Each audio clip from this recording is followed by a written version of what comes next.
Our future is on the line. These are everyday Nevadans, real people with real concerns, speaking from the heart directly to their elected senators about the issues that matter most. Presented by Indivisible Las Vegas. Okay, my name is Dutch. I am an immigrant to this country, legally, now naturalized citizen, left-leaning independent. And I think when I hear every voice in the room that we're all angry at the wrong people. It's not this one, the orange guy we need to be angry at. We need to be angry at the leadership of our own party. It has become clear in the last few weeks they knew what the diminished capacity of President Biden was. They hid it. They still let him go out on that debate. And it's no wonder after that debate that a whole bunch of people started voting for the Republicans. So unless that leadership in this party gets replaced by some of those spineless people that we have here, we are still going to lose an election.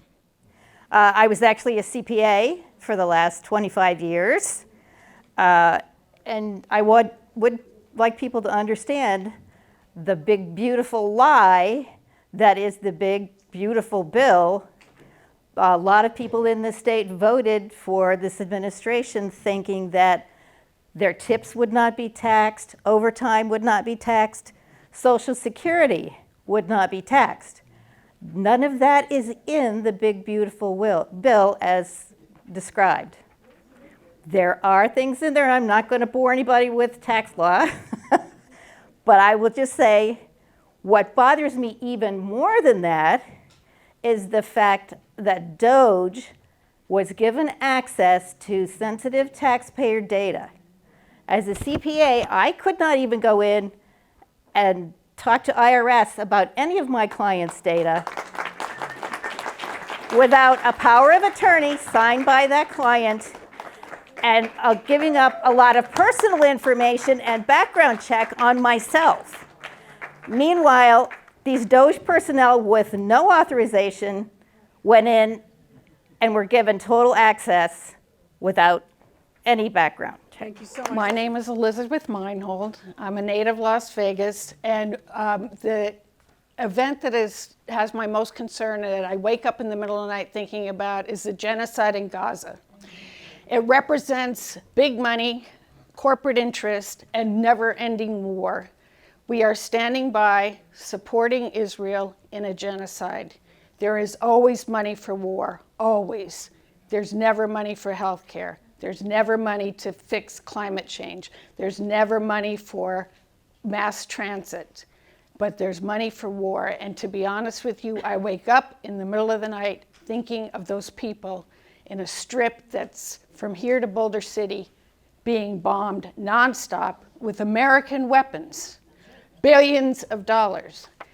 And now, on top of it, we are locking up people who use their First Amendment right to speak against what every human being should be protesting. Thank you. I'm Jerry Burton. I'm also my maiden name, Jerry Burton. And you know me, senators from the Nevada chapter of the National Organization for Women. You know how hard we work for women's rights, abortion rights, LGBTQ rights, the Equal Rights Amendment in Nevada. And we see all of this going backwards, all of our hard work. And we know we don't have the majority in the Senate, and we know, but you represent us, and we need you to stand up. If it means sitting in the Senate and getting arrested for not moving, whatever you have to do.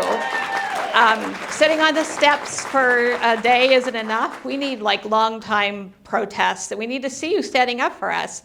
We're losing our rights. We're losing all the things we fought with you to achieve for Nevada. And it's like I say, it's equal rights for all, and it's just the Constitution's just being ignored, and we're very concerned, and we need you. We need you to show up at town halls. We need to show up for us, and we need to visibly see you doing that. Yeah. Thanks. Hello, my name is Charles Guzy, and I've lived with Republican supporters. You know, I've talked to them, I've been around them. They're great people, the ones I've seen. And the difference that I see is we live in two different worlds. And the reason we live in two different worlds is because of organizations like Fox, mostly Fox. And I do not see how we can have a functioning democracy so long as Fox gets to keep on spouting their lies. Can something be done about that? How can they share the airwaves when they are lying so much? They paid $787 million because they lied in the Dominion lawsuit. They are the most corrosive element in our democracy. Trump would have never gotten anywhere unless he was on Fox. People would have seen the con man and liar that he is. You know, please do something about Fox.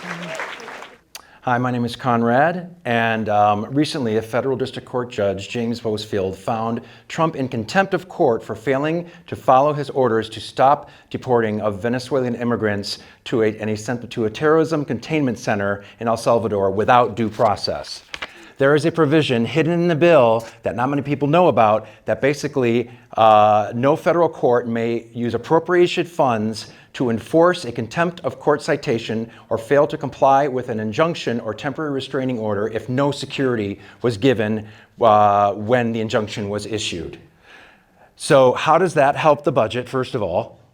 And second of all, what is being done to prevent this section of the bill from being passed? Because it's basically just a green light for this man to do whatever the hell he wants.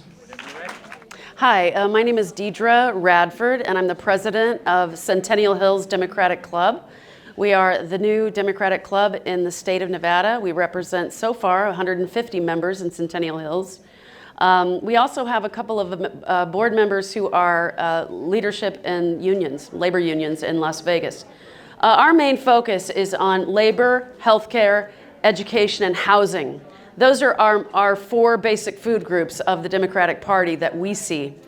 And we're focused on those. And what we'd like to see is you guys being focused on that as well. What we're feeling is that, you know, Franklin Delano Roosevelt and some of the great things that he did for the labor movement and for the Democratic Party are being pushed aside for corporate interests. We'd like to see that go away. And we're working diligently on that. And so, you know, whether you vote the right way or not, we're going to be here and we're going to be working. And we just want you to know that. My name is Edwin Akun. I vote for you every year.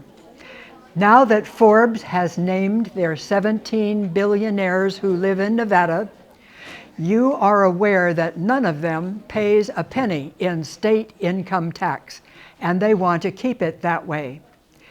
Do what you can to erase federal tax cuts for billionaires. Surely you see the fraud, graft, and downright greed that behind those harmful tax cut sections of the budget bill. Tell the GOP to stop trying to buy power. The voters won't stand for it. Hello, my name is Danny. I voted for you both in both elections. I call your offices quite regularly. What I want to say today is Marco Rubio was the first of many mistakes that you guys have made since the beginning of this regime. Voting with Chuck Shameful and the GOP to stop a shutdown of the government, I personally feel like was another mistake you guys have made. So my question then is, for you especially, Catherine Cortez-Mastro, when are you going to stand up for your constituents? Hi, I'm Beth Osborne. I'm a Las Vegan. Have been here for about 7 years. Have voted for both of you. And I call you a lot, and I write you a lot, and I get a lot of form responses back. But what I want to know is, what are you doing every day? What are you doing to fight? Because I'm nobody. I'm just one person, and I feel like I'm fighting harder than either of you. You work for us, not the billionaires, not the big donors. And I need to know every day what you're doing to stop this. Because we're here. We're out of we're no longer a democracy. We're ruled by oligarchs. So it's time for you to wake up and do something to save this country. Hi, my name is Adelaide, and I live in Henderson. I am a mom of 3 kids. I have so much that I would want to say to you, but I have 2 requests in particular. One, I would like you to support Chuck Schumer stepping down from his leadership position in the Senate, because he's doing nothing but damaging the Democratic brand, and he needs to step down for somebody who's more in touch with what is really needed right now, which is the fight, and somebody who is hopefully a bit younger. And then my second request is for you to start an investigation into the ICE agents, I guess, that are masked and unidentified and are grabbing people off our streets and are absolutely terrifying people, and they deserve to be looked into, because this is not how we do it in America. So please start an investigation into them right away. Hi, my name is Michelle. And I was trying to define what my biggest issue was, and I was trying to define what's actually happening. And I realized that we are in what's called a self-coup, and it's when a leader who's initially came to power through legal means attempts to seize or maintain power illegally. This often involves the leader dissolving or weakening the legislature and judiciary and unlawfully assuming extraordinary powers. Essentially, it's a coup d'etat perpetuated by the head of the government against themselves. Now, these are drastic things that have been happening to us, and I don't think I heard anything here tonight that was drastic enough. And I looked up what can be done. There are 3 things that can be done, all hard, all pretty drastic, some more than the others. One is impeachment. And we would have to, everybody get behind it and make it happen, and not just Trump, but it has to be Vance and his cabinet and everybody. The other thing that's possible would be to enact the 25th Amendment against Trump and take him out, and Vance and the rest. And the other would be to stage our own coup. And that would be really drastic and tragic. But there are things that we can do. We just need our Democratic leaders to have the strength and courage to make these things happen. Oh, my name is David, and first time at one of these events, but the important message I have for you is it's obvious that our leader knows nothing about science. Just look at how he handled COVID and many other examples. You understand science, and how can you let Harvard be the whipping boy of the bastard in office? So do what you can for science. It's good for me, my daughters, and the world. Thank you. Perfect. All right, my name is Kylen Capri Cone, and I have a poem for you. Fancy name, big, beautiful reconciliation bill. Our government is passing laws and budgets against the people's will. We have some questions about the actions you will take. We have concerns. Our democracy is at stake. We demand action. We demand a revolution. What will our country look like in 2 years? We can't wait for the midterm solution. We are tired of listening to many of our politicians lie. We are heartbroken from watching many of our children die. We are exhausted from working 2 jobs, while the family of Kilmar Abrego Garcia sobs. Equality in this country is a fairy tale, a myth. Just ask the family of Adriana Smith. Look in our eyes and know our truth. We won't wait to fix this in the voting booth. The mistreatment of people slices us to our core. We have hit our limit. We will not tolerate much more. What is your line? We demand action. Tired of the constant breaking news, we know it's a distraction. This big, beautiful reconciliation bill is more of the same. It's time for a revolution. Cutting Medicaid? You should be ashamed. Do you believe we the people means all the people? Why are states passing laws like their state is governed underneath the steeple? Answer our questions. Let us know you will fight, that you won't roll over. Please stand up for what is morally right. Can you hear our voices? We need a solution. It's our time. We demand a revolution. Can you hear our voices? This is not a drill. It is our time. Block this cruel bill. Can you hear our voices? We the people means all the people. It is our time. We the people. And we need you to take action now before it's too late to save this country. Thank you.